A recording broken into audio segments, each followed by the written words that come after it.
What's doing, gang? I've had setback after setback after setbacks. Let me just fill you in real quick. So I got this mad Viper alarm, went to wire it in and fucked it up. Broke the multiplex body, I broke my central locking, I broke my Windows power switch master thing. Fixed. Second setback, I was rolling my guy, pumping him out to get the mighty work Rezax 18x9 by 18x10 to fit. What did I do? Busted my trap, like I'm talking physio type beat.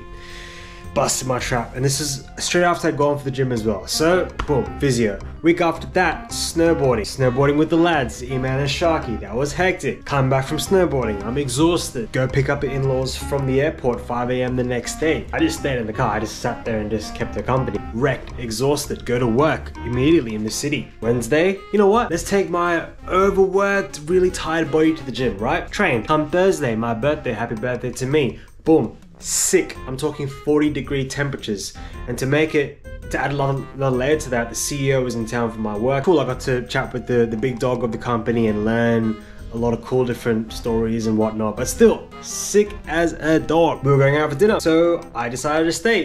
Body shaking and shit. 30-degree, 40-degree temps. Amazing, right? Make it through, come home, rest. The next day, I go to sleep. 2 AM Friday, I wake up, go to take a piss. Do my thing. Next thing you know, bro, I start getting this nauseous feeling in my stomach. The whole room starts spinning. And bro, I lose all sense of balance. I actually slip, fall back, and I hit my head on the ground, on the bathroom floor. Bro, I thought I was gonna die. I kid you not, I thought I was gonna die. Even got this gnarly little scar that I'll show you guys, but man. So, pretty much almost nearly died, and it's just been freaking setback after setback. So here's all the clips that I've recorded thus far. Enjoy. And now that I've caught up and back to life, let's get this thing cracking, right? Let's get this thing cranking. And just to motivate you guys a bit more, look after your health. It is super valuable until you lose it. Trust me, I've been in bed for the past week. It's terrible. You don't want to lose your health. The super flu is worse than COVID. I've never had COVID, but I've been told that the super flu is worse than COVID. Do not get it. Stay rested, guys. Most importantly, just understand that we're all human beings, right? I'm a human being. I mean, look, this is me coming telling you about stuff that happened to me. Like, I don't know how to tell you that a motherfucker fell on the ground and like cracked my head on the ground. I didn't need to tell you that, but I'm telling you because it's me being human, and just understand that we're all human. We all go through problems, and health is very important. It's all we have, guys. It's the only thing we take with us to the grave. Sorry. The only thing we take to us to the grave is our memories. That's the only thing we take to the grave. No cars, nothing. And our memories. Memories we take to the grave. Anyway, enjoy. The reason I selected this unit is because it's got the best looking interface. I mean, it's a two-way remote system. So essentially you can lock, like while you're inside your room, you can lock your car. And on the LCD screen, it tells you if it's locked or unlocked. You know, sometimes you walk out, you're like, oh, did I lock my car? No, it'll tell you. It's a two-way remote. And it's got a 1.5 kilometer radius, which is sick. And compared to all the other Viper alarm systems, it looks the least dated. It looks really updated and modern. And I'm gonna have a crack at installing it myself because as you guys saw, I installed the head unit and I'm like hooked. Okay, so this is what the current interior looks like, a bit scuffed. There's all sorts of shit everywhere. But the Garmin is working, but that's with this big ass donk. So we're gonna try and install this parking cable, which is direct 12 volt power, which means while the car is parked, it'll still record any significant activities. I've just been using this blade to take off these old e-tag holders. Some of them are like cracked. And these things, if you're wondering what these things are on your windscreen, these are Japanese TV antennas. So they're like 4 sensors that you'll find on your windscreen at the front. And basically, I was so stumped as to what it was. I thought it was some sort of secret CIA tracking device. And I was speaking to my cousin Trev from Melb, and his mum also has like a Jap import car, like a van, just like my folks do. And their car had the same thing as well. And I did some further investigation. He didn't know what it was either. We're like, what the fuck is this? And then we did some further investigation, and I found on a forum that these are just NTSC radio antennas. So they, in Japan, you could actually tune into the TV, but who the hell watches TV anyway? And at the same time, there's no NTSC signals here in Sydney regardless. So yeah, these things, if you see them on your windscreen, they're Japanese TV antennas. So fun fact. Yep, taking off the mirror here so we can kind of access all the wires up here, and we can get like a neat routing of these wires for the dash cam. It's a bit of a relief I can take these two dogs off as well, because they're all interconnected. And look at all this stupid wiring, bro. All this junk. In before NTSC becomes like a popular TV format and everyone decides to go back to watching TV, and then I just fucking took out a really good piece of technology. Not. Got my freaking Apple CarPlay, baby. What more do I need? This is one of the reasons you got to be training at the gym, boys. You gotta have mad core strength to be doing, like, you know, sit-ups and shit in the passenger seat footwell when you're running up cables and that, you know what I'm saying? Get your core strength up, you little bitch. Hey guys, welcome to the channel. I just stepped out to do some electrical work, and then eBay pulls up with all the stuff that I ordered. Visual, these are wire taps, so you can jack into existing wires and tap into the power. I bought a new crimper because I feel like my one was a bit hay gone. New fuses, so mini blades and the standard size fuses. And these are fuse taps, so you can tap into your unused fuse slots in your fuse panel, and you can take power from it. I've just been organizing the wires.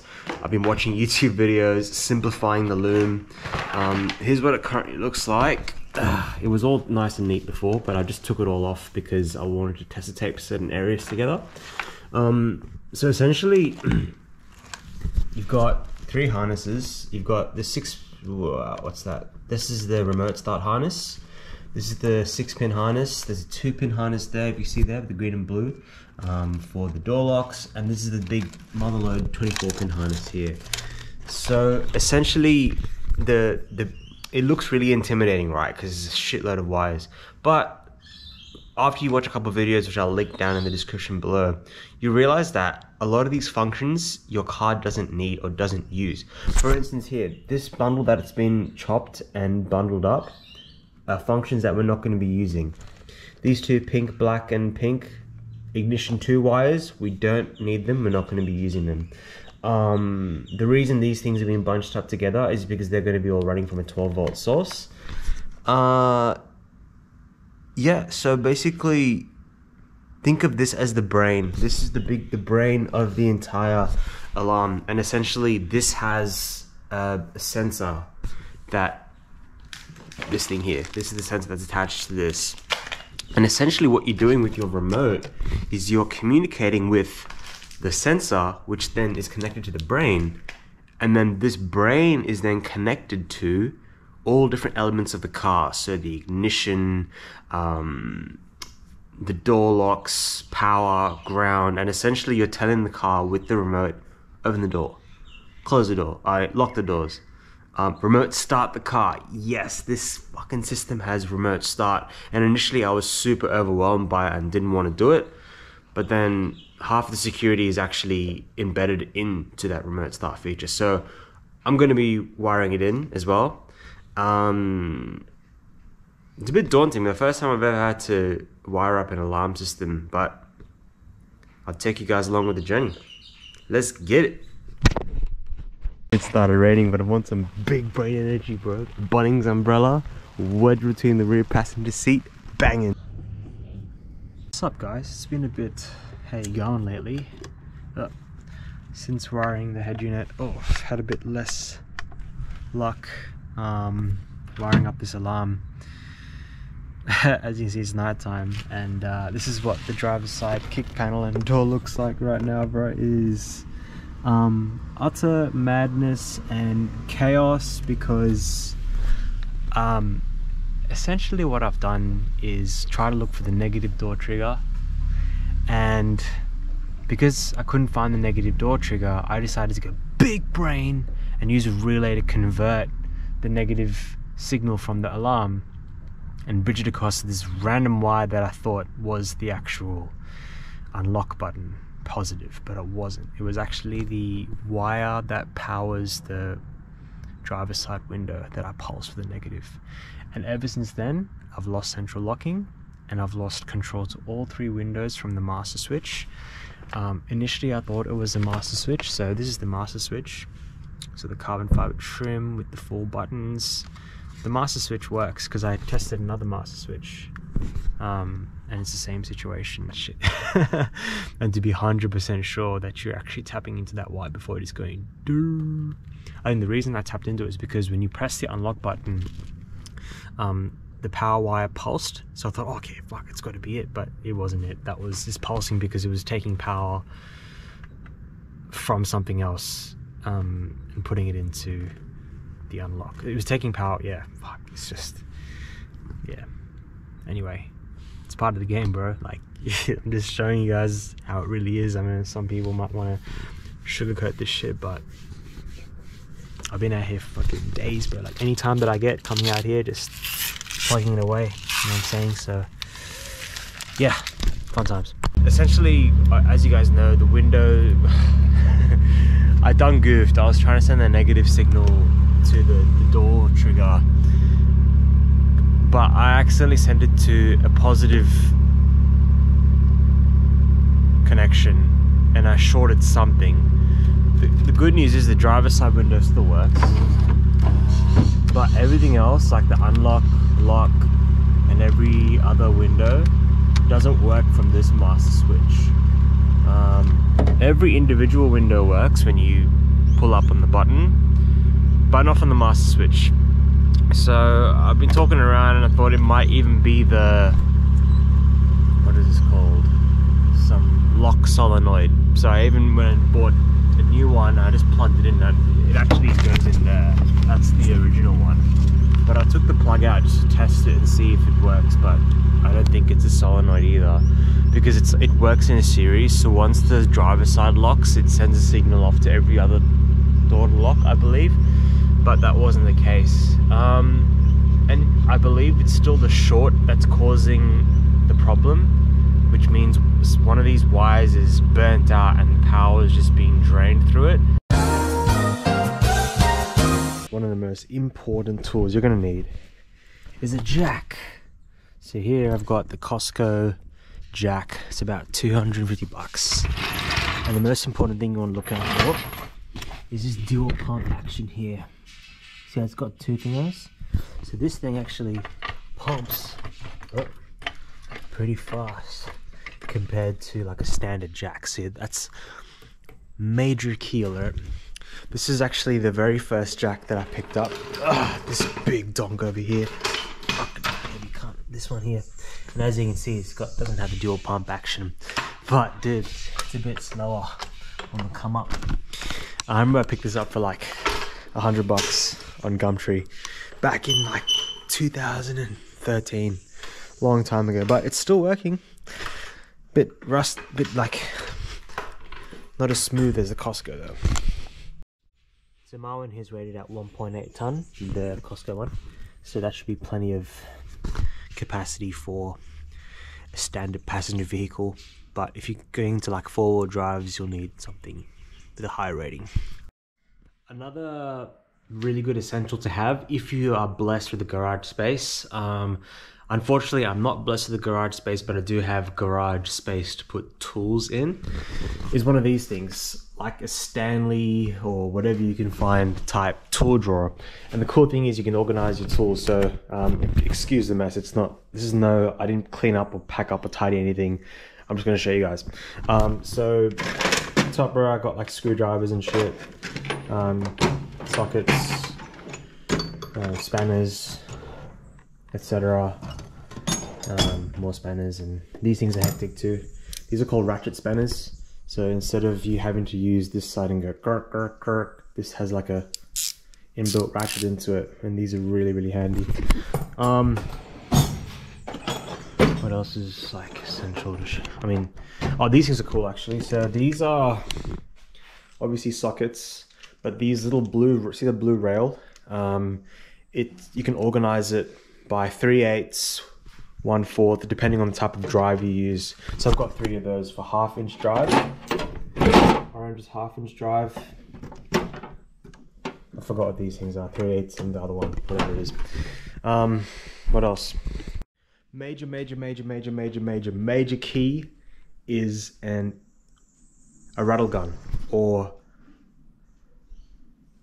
do you call this? Yeah, a rattle gun. Not an impact driver, not a drill, a rattle gun. See the tip? 1/2-inch drive. You can also get 1/2-inch drive to 3/8 adapter. 1/2-inch basically means the size of the tip. This is just a Ryobi. Get it from Bunnings. You can also go crazy with the Milwaukee and all the different the big toy brands, but you don't really need to go crazy with it. You just go to Bunnings and just get the Ryobis, and you can get the big donk 5-amp lithium battery, and it comes with a charger as well. And that's super essential, because like when you're taking off wheel nuts and you're taking off really hard nuts, it's much easier just to use a rail gun than to have to use your actual hands. Another good tool to get is one of these things. This is like an air wrench, I'd say. So it's like, it's a lot more, it's got a default 3/8 tip on the end, but compared to the rattle gun, you see it's a bit more sleek and slender, and you can kind of, you know, get it into hard to reach places. And again, you can use the same Ryobi battery as well. If you have the budget, you can go get Milwaukee, but I've been using Ryobi for years and it's done the trick. In fact, my first Ryobi I bought with E-Man, we actually bought it together, because you know, we're just like, oh, we'll get halves in it and then we'll just borrow it as we need to, and then we kind of evolved and now we just needed our own. I guess those are like kind of the essentials. Hey, like what else do you need? I mean, all the tools you guys saw, like you gotta have your ratchets, you gotta have your, like these things, right? Man, I should have organized all this before I done this video. I just thought, but you know what, fuck it. You know, these are your ratchets here. So this is a 1/2-inch drive. You get all the different sizes, 1/2-inch, 3/8, and then so on. I see the small dog. Oh, this shit's game changer. A light. Especially when you're on street garage like myself, having a light is super key. So this one's actually just the individual Arlec 20-watt rechargeable light. Super handy. It's got 3 light settings and it's rechargeable, of course. And I've also got the same thing, Arlec, but it's like the twin light setup, and it comes with a stand, this thing here. So basically, you can just set it up on the stand and have mad light vision throughout whatever you're doing, whatever task it is. Another good investment you can get is one of these bad boys here, the Dremel. I only had this up until about, I only started using this up until about last year.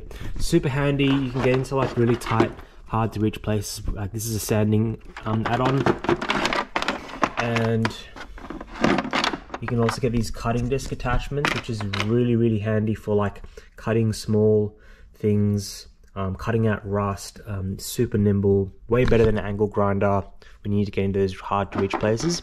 And I would recommend getting a corded version, because there's just more power, more torque compared to the wireless. You don't have to worry about charging. Same goes for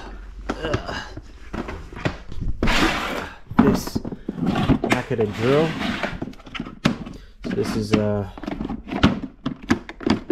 as the name suggests, to drill. And again, I got corded as well, and you get drill bits. You get some high quality ones too. These ones are specifically for cutting metal. Get an extension lead, you'll need that. Oh, very important tool as well, this, a breaker bar. So when you're installing your wheel nuts or taking off a really hard, or you just want a bolt or nut and you just want to tighten the hell out of it or loosen the hell out of it, breaker bar comes in super handy. Eames actually told me about this one, because this one's actually got like a ratcheting feature. So you can actually ratchet it instead of having to take it on or off. But always breaker bar your wheel nuts when you're putting them on. Don't just rely on the rattle gun. Another essential is the almighty Ryobi angle grinder. Again, corded. You can get cutting discs to cut shit off. You can get these stripping discs to sand things down, and the almighty flap discs. These things are amazing when you want to sand down things really fast. But always make sure, boys, to wear gloves, because when you get your skin caught on this shit, it's not pretty, bro. It's not pretty.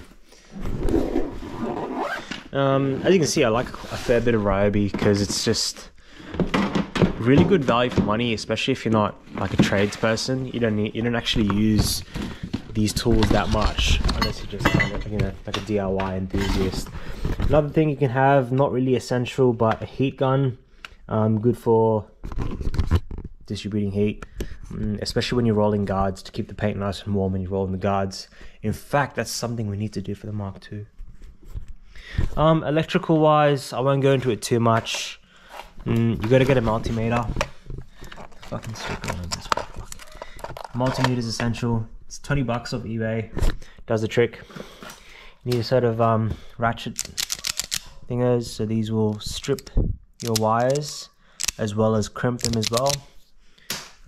This thing's pretty cool. This thing's a wireless soldering iron by Weller, and it's basically USB charged and operated. You can also get the like plug powered one as well, but this is much easier to deal with. And of course, you know, soldering gear, a test light.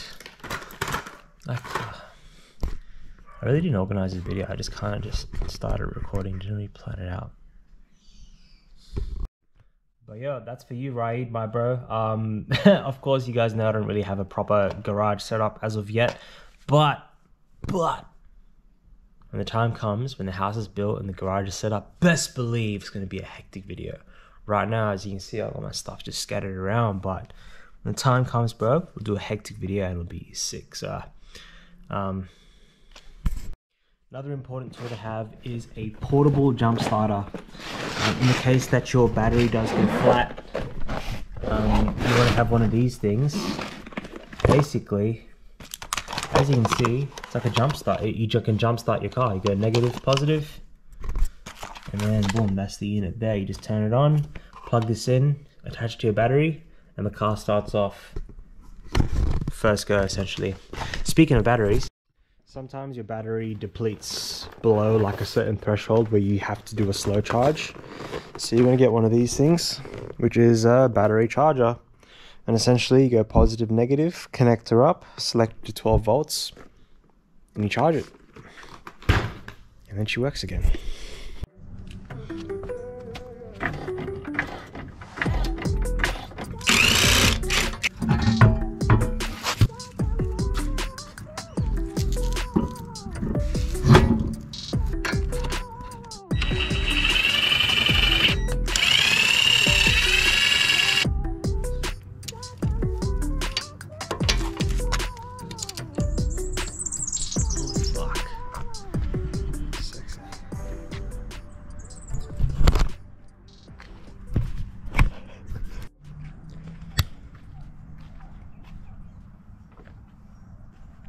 Well, goddamn, she looks good.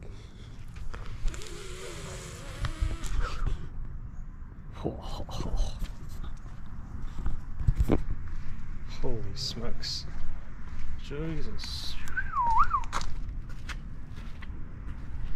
bro, wow. That looks so good. I'm gonna pull these out a bit. Well, a fair bit actually to get that to fit. Holy shit.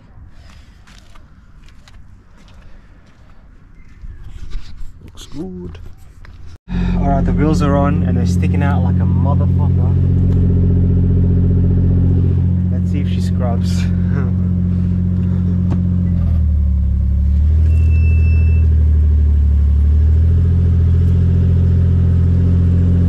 really. Kind of, sort of.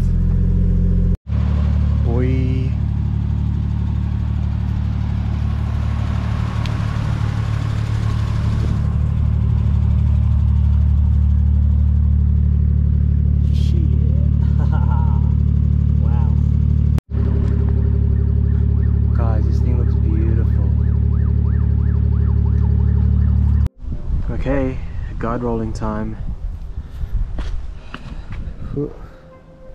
I've marked out some points. Middle, left, right, and then the midpoints of these sections. Ultimately the section in the middle is where we target the most, because that's where we've got the most impact. So we're going to be using the heat gun, zing, and we're going to be using the guide roller. And hopefully we don't have to bust out the hammer, hopefully. Quick progress check, it's looking pretty good. Just jacking up the wheel. Yeah, I think a little bit more. I can just get it up to, I don't know, about there. Let's see.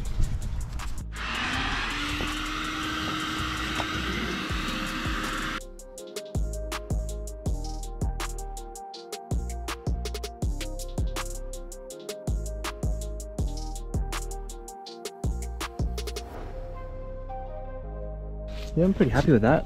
Look at that clearance, dude. Still got, you know, pinky going. Yeah, pretty satisfied with that. Can't complain. So yeah, let's put it back on the ground. So the central locking on your JZX 100 is busted, or your master window switch is not operating any of the windows except the driver's side. Let me show you what might be a problem. First thing I did was take everything off. I mean, the freaking kick panel underneath the driver's steering wheel and the door card. Now, the problem that I was having personally was that my lock and unlock wasn't working and all my window switches were not working, only the driver's side was working. So what fixed it for me was actually this thing, the MPX unit. Now the MPX unit is this thing here. It's located on the back of the kick panel fuse board. Now this is the kick panel fuse board and it's located here on the back. Now the reason I have this as a spare is because obviously I bought a spare. This is the busted one. And in order to get to this unit, it's actually really tricky. So this is underneath the steering wheel, yada yada, kick panel, you put this on the side. And it's this big cream beige unit thing here.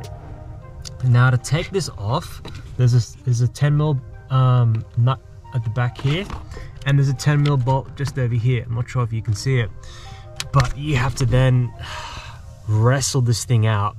And then before you wrestle it out, you have to take off all of these plugs. Plug, because on the back of this beige unit, as you can see, there are more plugs that connect to the back of it. So I don't think Toyota ever designed you to actually get back there, because it's really tricky to get back there. So once you take off all the plugs, you simply have to, I don't know, take your time, finesse through it, and try to twist it in all different angles, because there's two clips that hold this in place. Two on this side and then one on this side. So basically you just use a flathead and just slowly, gently pry it out. You have to really get flexible and get really in there. I think for one side I used the right angle, so I turned it around one way and then I turned it the other way. So you can kind of spin this yellow beige unit one way, clip, clip, spin it the other way, clip, clip, and then you get the unit off and you basically just replace it. Now you can open it up and work on the circuitry and fix it in there, like resolder the joints or connections, but I didn't do that. I just bought a replacement unit and just slapped it on. You can do that, or you can try open this up and see what's wrong. So I'm probably going to do that with this, just so I can keep it as a spare. That's what fixed it for me. Now what might fix it for you could be the window switch. Now what I did was, again, you can go find a spare window switch. So I bought a new window switch and I connected that on. You simply just remove the plug and connect it into place. And that didn't fix it for me, but it might fix it for you. Another thing about taking this off the actual, the door panel, it's a bit tricky. You have to use a flathead screwdriver, and I highly recommend using some trim removal tools, such as this, to get underneath and pry it. I'll link a video down in the description below that you guys can suss out, because there's a guy on YouTube that's already done it and he did a really good job. Okay, and you've done that, and another solution that you might have is the what's this called, the door lock actuator. Now if you try to buy a brand new Toyota JZX100 door lock actuator, you're looking at about $300 to $400 for one of these things. So instead, Big Brand Energy, you can actually get like a 1998 Camry door lock actuator for about $30-40 brand new off eBay, and you just plug it in. So that's a bit of a bitch to get to. I can't really see it, but it's this unit there. I'm not sure if you guys, essentially you can take that out, but I just wanted to test it, so I just removed the plug, connected it in, and see if that fixed it. Reason being is because the door locks are in a series, so essentially if the driver's side is broken, it's not going to activate the rest of them around you. So that didn't fix it for me, as in this didn't fix it for me. The door lock actuator did not fix it for me. The window switch did not fix it for me. It ended up being the MPX unit. And shout out to this dude in Japan who did this post on, I'll link it down below in the description. I couldn't figure out what was there, I had to Google translate it, but I had a couple dudes, including Chan, recommend that I check out the MPX unit, and boom, there it was. So yeah, let's see if I can get some B-roll footage.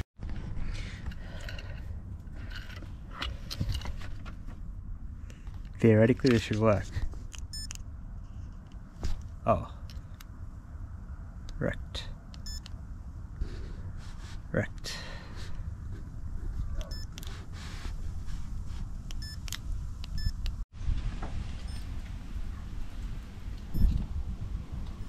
What? Why? Why don't you want to work? So on the Fozzie, we've got standard roof racks, and we're going to put on a ski, snowboard, fishing rod holder by Running Rack. Yes sir. Going to be upgrading the roof racks to full, because these ones have an actual key slot that lets you lock the roof rack and not access it off. In case somebody wants to just go yeet, take it, they have to have the key. Quick little mock-up, looks pretty good. Yeah, might fool. I mean, it would have still fit the stock one, I think.